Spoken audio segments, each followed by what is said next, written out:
Is joining the Merchant Navy a good career choice and is it suitable for women? Here, I will try to discuss the pros and cons in detail.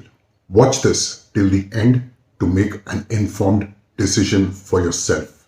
Before you, as a fresher, think in terms of joining the Merchant Navy, consider your family background and your upbringing very carefully.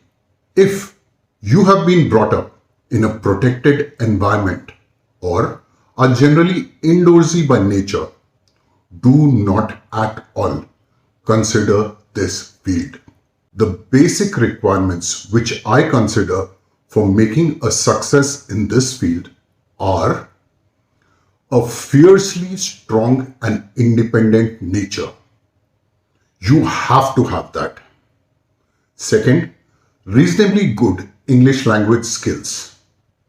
Third, an aspirational family background where you want to improve your financial status with limited means. That means you're coming from tier 2 or tier 3 cities, middle class, low middle class families. Then, a very strong family support structure back home. A good aptitude towards the science stream. Very important. Reasonably good physical fitness and strength. Again, an essential. And a willingness for long-term studies. This is not an escape from academics. If you already have the above, then joining the Merchant Navy can be a highly rewarding and empowering career choice, even for women. It can offer financial independence and global travel opportunities. However, it comes with unique challenges, including being a male-dominated environment and social isolation, which require significant mental and physical resilience. First, I will tell you the reasons why you should join the Merchant Navy. You get a high financial remuneration and early independence. This career offers lucrative, often tax-free pay packages in US dollars from an early stage, enabling early financial independence. Then, global travel and cultural exposure. As seafarers, you get to travel the world, explore new countries during your port stays, and interact with people from diverse cultures, an experience that is not possible in most traditional jobs. Then you have structured career growth. This industry offers a clear and performance-based path for promotion from cadet to captain or chief engineer with no gender bias in rank attainment. Your own capabilities are the sole deciding factor. And obviously, there are long vacations. The contract-based work structure allows for several months of complete vacation time onshore after a typical of 6 to 9 month contract, enabling quality time with your family and personal pursuits. I have found that I have had way more time to spend with the family when I was sailing rather than when I was working ashore. For girls, you are breaking stereotypes and gaining empowerment by succeeding in a historically male-dominated field. Women seafarers become role models by challenging traditional gender norms and contributing to a more inclusive industry. Now we talk about skill development. The demanding environment at sea fosters strong leadership skills, discipline, responsibility, problem-solving abilities, and physical and mental toughness. Sailors are a jack of all trades. They are a one-man army, capable of surviving individually under all kinds of circumstances. I have discussed this in my other videos. Then, job security and demand. The maritime sector is a crucial part of the global trade, and the growing demand for skilled seafarers suggests good job securities, with many companies actively recruiting even female cadets. Now, there are reasons why girls may not or should not join this field. Several of these points apply to boys as well. First off, it's a male dominated environment. Women still account for a very small percentage of seafarers globally, just about 1.2%, which can lead to feelings of isolation and the need to constantly prove their worth to male colleagues. Rest assured, you will need to be better than good just to survive. Social and mental pressure. The long periods away from family and friends, often 6 to 9 months, can be emotionally and mentally very, very demanding and requiring a very resilient mindset.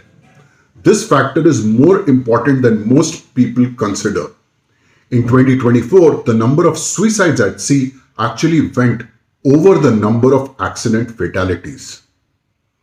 Then there is potential for sexism and harassment. Despite strict anti-harassment policies in almost all reputable companies, freshers and women may still feel subtle or overt sexism, orthodox mindsets, and in some cases, risk sexual harassment, which can create a hostile work environment. Often, you will be the only female on board. Then there are physical demands. Certain tasks like handling heavy mooring ropes or working in high temperature engine rooms can be physically demanding, though mental strength is often more critical than muscle. Still, keep in mind there are certain things which you will be required to do, like climb up and down a vertical ladder up to 60 feet long multiple times if you are doing hold or tank inspections. Climbing up or down a 9-meter rope ladder, the pilot ladder, because sometimes that would be the only way to board or disembark from the vessel. Being able to carry or drag your fellow coworker who may weigh 80 to 100 kilos away from an area of danger. You will be required to work on top of a high mast or crane when the vessel is moving and it is windy or raining. Now let's talk about limited shore job opportunities. Initially, while options exist for transition to shore-based jobs, example, in logistics or port management, if you are not adequately qualified, you may face challenges in finding employment ashore or securing a new contract after a break. Then we talk about the impact on family planning and personal relationships.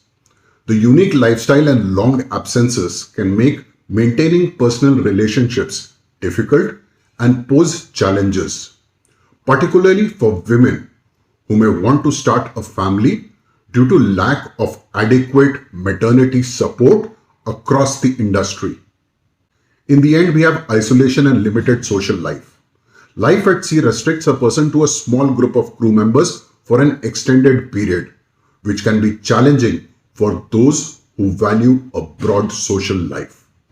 To sum it up, if you are from a tier 2 or tier 3 city, if you are one of several children, if you are from a middle class or a lower middle class background, if you are good at studies and good at sports, if you are fiercely independent, then yes, boy or girl, this career can take you far. You are suited for this. Now, who should not join this? Listen very carefully. If you are the only child of your family, do not consider this option. To survive in this field, you require a very strong family support structure back home. If you are not good at studies, do not consider the officer or the engineer line. If you are going in for either the deck or engine department in an officer rank, then be prepared to study for the next 8 to 10 years till you clear your masters or your chiefs. In most technical subjects, The pass mark here is 75%. So unless you will get a distinction, you do not pass. So you have to be good at studies if you are following the officer line. If you are not following the officer line and you want to join as a rating, be prepared for manual labor. That is exactly what it is. Manual labor like any construction site, except that it pays well because you are away from your family and you cannot come back home in an emergency. If you are not physically fit or you are not physically oriented, if you have never played an outdoor sport, you will find it very difficult to last in this field because we actually do work with our hands. In the end, a lot of people also compare the maritime line to the aviation line. I have personally in my batch 5 of my batchmates who've left the shipping line and become pilots. I don't know of any single pilot who has come out to sea. So that answers one question right there and then. No further details needed. Again, Merchant Navy is a brilliant career if you have the right background and the gumption for it. It is not for everybody. If you come from a family background where you never had to struggle for anything that you have got in your life, you will not be able to survive at sea. The job is good, but it is not easy. No money is easy. Take these things carefully into consideration. Do not get swayed by everything that you see on social media platforms. And as always, stay safe.